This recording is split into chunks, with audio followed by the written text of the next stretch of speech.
Start. MTC 2122, Exercise 1. Probably all of us at one time or another have experienced something special about a group to which we belonged. Whether it was a fish and game society, a badminton club, or a cheerleading team, we felt an attraction to the other members and valued our membership. Had our group been criticized or otherwise come under attack, we would have felt obliged to come to its defense. Indeed, in the very act of defending our group, our feelings of unity or esprit de corps would in all likelihood have been intensified. In contrast, other groups are marked by looser ties. The members are only weakly attracted to one another and would make little effort to defend the integrity of their group. It is this central feature of groups, cohesion, that is generally assumed by coaches to be an important requirement for team success.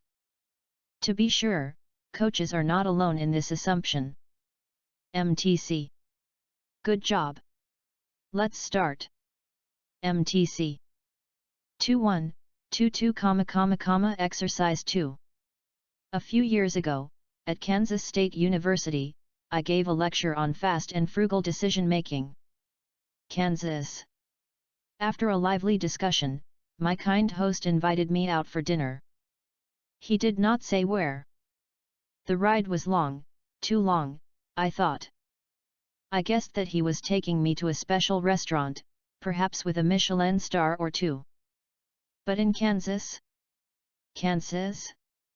Indeed, we were headed to a very special restaurant, albeit of a different kind.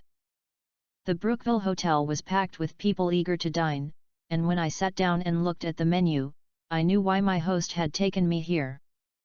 Brookville. There was nothing to choose from.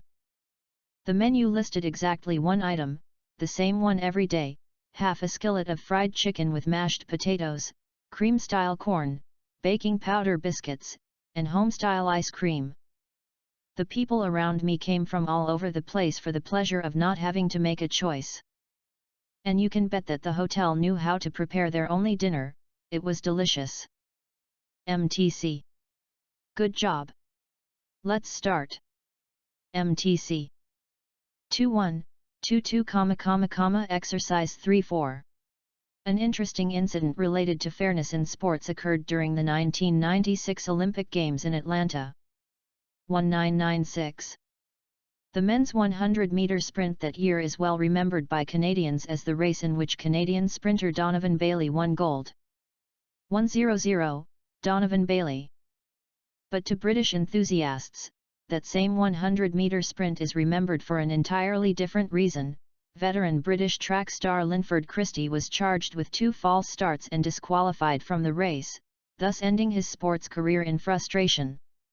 100, Linford Christie. A closer investigation reveals some suspicious details. Christie had not, in fact, left the starting block before the starter gun had sounded, the traditional meaning of false start. Christie. Rather, his offense was that he left the starting block less than 1/10 of 1 second after the gun had sounded. 101. Olympics officials had previously decided that no one's reaction time is ever less than 1/10 of 1 second, so any runner beginning the race within the first 1/10 of 1 second must have anticipated the starter gun. 101.